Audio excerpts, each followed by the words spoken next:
जय श्री कृष्ण। आप सभी को अधिक मास शुक्ल पक्ष एकादशी की ढेरों शुभकामनाएं। प्रिय भक्तों, पुरुषोत्तम मास अधिक मास चल रहा है और ज्येष्ठ अधिक पुरुषोत्तम मास शुक्ल पक्ष की जो एकादशी है उसके विषय में आज हम बात करेंगे, क्योंकि एकादशी बड़ी महत्वपूर्ण है। इस एकादशी की जो विधि है वो एकदम अलग है। इस एकादशी के नियम बाकी एकादशियों से भिन्न होते हैं, क्योंकि ये मास की एकादशी है। अधिक मास की एकादशी की पूजा विधि भिन्न होगी, स्नान विधि भिन्न होगी और इसका जो पुण्य है यह भी अन्य एकादशी की तुलना में कई गुना अधिक है। ये कहिए कि यह करोड़ों गुना अधिक पुण्य देने वाली एकादशी है। तो पुराणों में क्या वर्णन आता है इस एकादशी के विषय में, कैसे इसकी पूजा करनी चाहिए, इसका व्रत हमें कैसे करना चाहिए, नियम क्या है, जो पुरुषोत्तम मास स्नान कर रहे हैं उन्हें किन नियमों का पालन करना है, इस एकादशी पर पूजन कैसे करना है, शुभ मुहूर्त क्या रहेगा और सही तिथि का निर्धारण कैसे रहेगा, इस प्रकार से संपूर्ण जानकारी आने वाली एकादशी के विषय में आपको प्रदान की जाएगी। प्रिय भक्तों, एकादशी को लेके इस बार बड़ा कंफ्यूजन है, क्योंकि सामान्य लोग ये जानते हैं कि ज्येष्ठ मास में जो अपरा एकादशी आती है उसके बाद निर्जला आ जाती है। सबको लग रहा है कि निर्जला एकादशी आने वाली है। लोग ध्यान नहीं है कि यह अधिक मास चल रहा है और निर्जला कभी भी अधिक मास में नहीं आती। ये नहीं देखना चाहिए कि अपरा निकल गई तो किताबों में लिखा है अपरा के बाद अगली एकादशी जो है 14वीं एकादशी जो आती है वो निर्जला होती है। अगर अधिक मास हो तो ऐसी अवस्था में अगली जो 14वीं एकादशी है वो निर्जला एकादशी नहीं आती। पहले अधिक मास की 2 एकादशी आएंगी जिनको अलग अलग नामों जाना जाता है। कुछ लोग पद्मिनी और परमा के नाम से जानते हैं और कुछ लोग इन एकादशियों को कमला और कामदा के नाम से जानते हैं। नाम भिन्न हो, लेकिन ये एकादशी जो है अधिक मास की पुरुषोत्तम मास की एकादशी कही गई है। और आज हम इसी की बात करेंगे जो आने वाली एकादशी है। कुछ पुराणों में इसका नाम आता है पद्मिनी एकादशी के रूप में और कुछ पुराणों में इसका नाम कमला एकादशी में आता है। ये एकादशी परम कल्याणकारी है। मैं जानकारी आरंभ करूं उससे पहले आपसे निवेदन है कि वीडियो यदि थोड़ा सा भी उपयोगी लगे तो एक बार लाइक अवश्य कीजिएगा और जितना हो सके शेयर कीजिएगा, जिससे कि अधिक से अधिक लोग इसका लाभ ले सके। क्योंकि अनेकों पुराण पढ़ने के बाद, बड़े रिसर्च के बाद हम ये वीडियो बनाते हैं। आप जानते हैं कि हम अनेकों पुराणों से जानकारी लेके आते हैं, क्योंकि हमारी 4 पीढ़ियां पंडित कर्म में बीती हैं, तो हमारे पास सभी पुराण उपलब्ध हैं जो कि कगार पर है। और वहां से हम एक एक जानकारी, बड़े महत्वपूर्ण जो नियम होते हैं उनको ढूंढ के आपके लिए लेके आते हैं। तो वीडियो को लाइक करें, शेयर करें और कमेंट बॉक्स में अपनी राय अवश्य बताएं कि आपको हमारा चैनल या हमारे द्वारा दी गई जानकारी कैसी लगती है। और एक बार अवश्य लिखें ओम नमो भगवते वासुदेवाय या जय श्री हरि। आप देख रहे हैं सनातन धर्म का संसार ज्योतिष संस्थान का प्रतिष्ठित यूट्यूब चैनल। सनातन धर्म का संसार धार्मिक, सभी ज्योतिष शास्त्र और पंचांग पर आधारित व्रत त्योहारों की जानकारियां पाते रहना चाहते हैं तो चैनल को सब्सक्राइब कीजिए और बेल आइकन को प्रेस कीजिए। बात करें पुरुषोत्तम मास की एकादशी की तो इसको कमला नाम से भी जाना जाता है। पद्म पुराण में वर्णन आता है कि यह कमला नाम से कही गई है। वहीं कुछ पुराणों में इसे पद्मिनी के नाम से भी कहा जाता है। इस एकादशी के बारे में भगवान श्री कृष्ण कहते हैं कि यह मनोवांछित फल देने वाली है। इस एकादशी का करने से भगवान नारायण के साथ माता लक्ष्मी भी अनुकूल होती है, अर्थात उत्तम फल देती है। भगवान श्री कृष्ण कहते हैं कि इस एकादशी का व्रत मनुष्य को यत्न पूर्वक करना चाहिए। इस व्रत को करने से मनुष्य कीर्ति को प्राप्त करता है, यश को प्राप्त करता है और सभी सुख वैभव भोगते हुए अंत में वैकुंठ को प्राप्त करता है। कीर्ति और यश से अभिप्राय है कि आप अपने जीवन में ऊंची ऊंचाइयों को छूते हैं, आपको मान सम्मान मिलता है और जब आप अपनी आयु पूर्ण कर लेते हैं तो आपको परम धाम की प्राप्ति होती है, भगवान नारायण का धाम प्राप्त होता है। पुराणों में वर्णन आता है जहां भगवान श्री कृष्ण स्वयं कह रहे हैं, हे महाराज युधिष्ठिर, इस एकादशी का पुण्य इतना अधिक है और इसका महात्म्य में इतना विशाल है कि इसका वर्णन 4 मुख वाले स्वयं ब्रह्मा भी नहीं कर सकते। वो भी इतने समर्थ नहीं है कि इस एकादशी के महत्व में का वर्णन कर इतना अधिक पुण्यदायी है ये व्रत, इतना अधिक पुण्यदायी है ये एकादशी।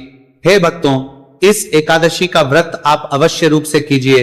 एक तो पुरुषोत्तम मास, वैसे ही करोड़ों गुना अधिक पुण्य देने वाला भगवान नारायण का प्रिय मास है। और प्रिय मास के साथ जब भगवान नारायण की प्रिय तिथि भी आ जाए तो उस व्रत को कभी भी मनुष्य को नहीं छोड़ना चाहिए। पुराण कहते हैं कि चाहे शुक्ल पक्ष की एकादशी हो चाहे कृष्ण पक्ष की, दोनों ही एकादशी मनुष्य को सदैव करनी चाहिए। अब मैं आपको इस एकादशी के नियमों के बारे में बताता हूं कि कैसे हमें इस एकादशी का व्रत करना चाहिए, इसके नियम क्या हैं। शास्त्र कहते कि जो दशमी तिथि का दिन है ना, वहीं से इस एकादशी के नियम आरंभ हो जाएंगे, व्रत के नियम आरंभ हो जाएंगे जिनका पालन आपको शुरू करना है। तो दशमी तिथि को क्या करना है, कहते हैं कि उस दिन कांसे के पात्र में भोजन नहीं करना चाहिए। कांसे के पात्र को मैंने हमेशा ही बताया है कि एकादशी के एक दिन पहले ही त्याग देना चाहिए। ना भगवान को भोग में प्रयोग करें, ना कुछ बनाने में और ना स्वयं भोजन करने में। कांसे त्याग कहा गया है। दशमी, एकादशी, द्वादशी को मांस मदिरा का त्याग कर देना चाहिए। बहुत से ऐसे लोग होते हैं जो मांस मदिरा का सेवन करते हैं परंतु एकादशी का व्रत भी करते हैं, तो उन्हें दशमी तिथि को ही उसका त्याग करना चाहिए। ऐसा नहीं कि आज खाए और कल व्रत कर ले। मधु अर्थात शहद, शहद वर्जित है। शहद का सभी पुराणों में कहा गया है कि दशमी तिथि और द्वादशी तिथि एकादशी पर शहद का प्रयोग नहीं चाहिए, शहद को नहीं खाना चाहिए। साथ ही पौधों का साग नहीं खाना चाहिए, चना नहीं खाना चाहिए और पराया अन्न नहीं खाना चाहिए। पराया अन्न से अभिप्राय है दूसरे का अन्न भंडारा खा रहे हैं। आप ऑफिस में काम करते हैं, एक दूसरे के साथ भोजन कर लेते हैं, दशमी तिथि को नहीं करना चाहिए। जो भी व्रत करना चाहते हैं उनको तो अवश्य नियमों का पालन करना ही चाहिए। दशमी तिथि को जौ, चावल आदि का भोजन करें और नमक नहीं चाहिए, यह बड़ा परिवर्तन है। अन्य एकादशी में ऐसा नहीं आता कि दशमी तिथि को आप नमक छोड़ दें। इस एकादशी पे आपको दशमी तिथि को नमक का त्याग करना है। एक वक्त का अन्न ग्रहण करना चाहिए, दोपहर के बाद अन्न ना खाएं, यही इसका नियम है। बाकी मैं इसमें यही कहूंगा कि जिसकी जैसी सामर्थ्य है, शारीरिक क्षमता है, उसके अनुसार करें। यह नहीं कि भाई पंडित जी ने ऐसे कहा है और वैसे ही करें, क्योंकि आप उसको उस नियम से कर भी पाएंगे कि नहीं, आपकी अपनी शारीरिक क्षमता पर निर्भर करता है। शरीर स्वस्थ है और आप कर पाए तो इन सभी नियमों का पालन करके व्रत को कीजिए, सर्वोत्तम है। परंतु यदि शरीर में उतनी क्षमता नहीं है, कुछ परेशानियां हैं, मात्रों के, चंदा रहा के, तीन दारता, नाता रहा के, तीन दारा के, तो उसके अनुसार निर्णय करें जो आपको उचित लगे। भूमि पर शयन करना चाहिए। दशमी तिथि के रात्रि से ही भूमि शयन इसमें कहा गया है और ब्रह्मचर्य से रहना चाहिए। ब्रह्मचर्य से रहने का नियम प्रत्येक एकादशी पर कहा जाता है कि दशमी तिथि से ही आपको ब्रह्मचर्य धारण कर लेना है। माताएं जो बाल धोती है, सर धोती है, तो उनकी जानकारी के लिए पुनः बताऊं कि एकादशी और द्वादशी दोनों ही दिन बाल धोने वर्जित होते हैं, सर नहीं धोया जाता। पुराण की अगर मान्यताओं को मानते हैं तो इसीलिए आपको दशमी तिथि को ही बाल धो लेने चाहिए। अब प्रश्न उठता है, पंडित जी मान लो दशमी तिथि को कोई ऐसा वार आ रहा हो जिसमें बाल धोने वर्जित हो, मना हो, तो क्या करें? तो ऐसे में जो जल है ना जिससे आपको बाल धोने हैं, उसमें थोड़ा सा कच्चा दूध मिला लीजिए, चाहे एक ढक्कन ही डालिए। थोड़ा सा कच्चा दूध अगर उसमें डाल देंगे तो वो दोष जो है समाप्त हो जाता है, ऐसा पुराणों में वर्णन आता है। और ब्रह्मचर्य धारण कर लीजिए। ब्रह्मचर्य का पालन दशमी से धारण करेंगे, एकादशी और द्वादशी पारण तक आपको मानना होगा। इस प्रकार से मनुष्य को दशमी का दिन, दशमी तिथि का दिन अर्थात व्रत के एक दिन पूर्व का जो समय है, दिन है, उसको व्यतीत करना चाहिए। आराम से रात्रिकाल को दंत धारण करके सोइए, जैसे कि अन्य का मुंह में ना रहे। और एकादशी वाले दिन सुबह ब्रह्म मुहूर्त में उठ जाना चाहिए। मैं कहता हूं सूर्योदय से पहले उठ जाना चाहिए, परंतु इस एकादशी के नियम के विषय में विशेष रूप से कहा गया है कि ब्रह्म मुहूर्त में उठ जाना चाहिए। अब आप उठ पाए तो उत्तम है ना, उठ पाए तो जैसे उठ जाए वैसे देख लीजिएगा ब्रह्म मुहूर्त में उठ के। और जो आप स्नान करेंगे ना, यह बड़ा महत्वपूर्ण है। शौच आदि से निवृत्त होकर जो स्नान करेंगे, ये अगर संभव है तो किसी पवित्र नदी में कीजिए, किसी जलाशय पे कीजिए। पवित्र नदी ना हो, जलाशय ना हो, तो आप अपने घर पर भी स्नान कर सकते हैं। ध्यान दीजिएगा, स्नान पर ध्यान दीजिएगा कि एक तो जो नहाने का जल है उसमें गंगा जल डाल लीजिएगा। सबसे अच्छा तरीका है कि बाल्टी को अच्छे से धोइए, पहले उसमें गंगा जल डालिए, चाहे 2 बूंद डालिए, उसके बाद उसमें जल भरिए। इसमें विशेष रूप से कहा गया है कि स्नान करने के लिए आप या तो मिट्टी का प्रयोग करें या तिल, कुशा तथा आंवले के चूर्ण का प्रयोग करें। कैसे करेंगे? तिल आप डाल सकते हैं या तो बाल्टी में, या तिल का उबटन बना सकते हैं, या आंवले का जो चूर्ण आता है ना, पाउडर आता है, उसको उबटन के रूप में प्रयोग कर सकते हैं। और जिनके पास पाउडर ना हो तो साबुत आंवला जल में डाल सकते हैं, क्योंकि ये जो स्नान है ना, तिल और आंवला युक्त होना चाहिए। ऐसा इस एकादशी के विषय में पुराण बताते हैं। मिट्टी का प्रयोग कर रहे हैं तो सबसे उत्तम रहेगा कि आपके सभी के घर में तुलसी माता होंगी, वहां से थोड़ी सी मिट्टी ले लीजिए, उसको आप प्रयोग कीजिए। जब आप मिट्टी का प्रयोग करेंगे तो इस प्रकार से निवेदन कीजिए कि हे मित्र के, तुमको 100 भुजा वाले भगवान श्री कृष्ण रूपावराह ने उठाया है, ब्रह्मा जी ने तुम्हें जन्म दिया है, उत्पन्न किया है और कश्यप मुनि से अभिमंत्रित की गई हो। हे मित्र के, मेरे नेत्रों, बालों और सारे शरीर में लगकर भगवान की पूजा के लिए मुझे शुद्ध करो, शुद्ध करो, शुद्ध करो। इस प्रकार से आप अगर मानसिक रूप से मंत्र बोल पाए तो उत्तम है। मैंने हिंदी में आपको इसलिए समझा दिया है क्योंकि संस्कृत में तो मुझे पता है कि सभी लोग बोल नहीं पाएंगे और ना ही संभव है कि आप इस वीडियो को जला के स्नान करें। तो इसके लिए इस प्रकार से आप निवेदन कीजिएगा। और अगर आप आंवले का चूर्ण या आंवला प्रयोग कर रहे हैं तो आप मन में बोल सकते, भगवान विष्णु के थूक से उत्पन्न होने वाले सारे भुवन को पवित्र करने वाले हे धात्रे, मैं आपको नमस्कार करता हूं, नमस्कार करती हूं। आपके स्पर्श से मेरा ये सारा शरीर पवित्र हो जाए, पवित्र हो जाए, पवित्र हो जाए। इस प्रकार से आप ये अपने शरीर पर लगाए और उसके बाद स्नान करें। जब आप स्नान कर रहे हैं तो संभव है तो आप गंगा आदि तीर्थों का स्मरण करते हुए स्नान कीजिए। अधिक कुछ ना कर पाए तो हर हर गंगे बोलते हुए स्नान कर सकते हैं, या ओम नमो भगवते वासुदेवाय बोलते हुए आपको स्नान करना है। कुछ ना कुछ मंत्र आपको अवश्य बोलना है। स्नान करते समय पुराणों में श्वेत वस्त्र धारण करने का वर्णन आता है, लेकिन जो भी माताएं बहनें हैं तो वो उनके लिए आवश्यक नहीं है कि वो श्वेत वस्त्र ही धारण करें, क्योंकि जो भी सुहागन महिलाएं हैं उनके लिए श्वेत वस्त्र धारण करना उचित नहीं माना जाता। और जिनके लिए उचित है, जो पहन सकें, वो आप श्वेत रंग के वस्त्र धारण करके भगवान की पूजा करें। जो भी पुरुष जन हैं उनके लिए मैं विशेष रूप से कहूंगा, जो भी सुहागिन महिलाएं हैं वो आप अपने अनुसार जो वस्त्र पहनते हैं वैसे ही स्वच्छ वस्त्र धारण करके भगवान की पूजा करेंगे। अब हम पूजन की ओर आगे बढ़ते हैं तो सबसे पहले मैं स्थापना की विधि बता देता हूं, क्योंकि जब पूजा की विधि 2 दिन पहले आती है फिर आप तैयारी नहीं कर पाते, कई बार गलतियां भी हो जाती हैं। तो आज मैं पहले ही बता दूं कि इसमें भगवान को कलश के ऊपर विराजमान करना है।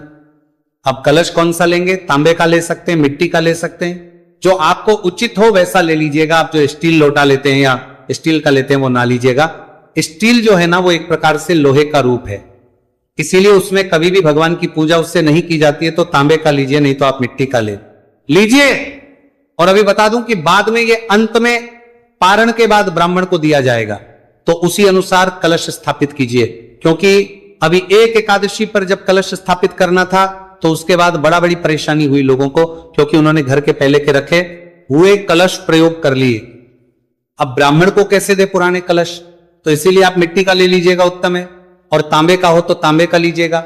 उस पर भगवान नारायण की मूर्ति की स्थापना करनी है पुराणों में, तो सोने और चांदी की मूर्ति का वर्णन आता है। आप अपने अनुसार जो आपके पास है वहां प्रतिमा या तस्वीर भगवान की स्थापित करने के लिए लीजिएगा।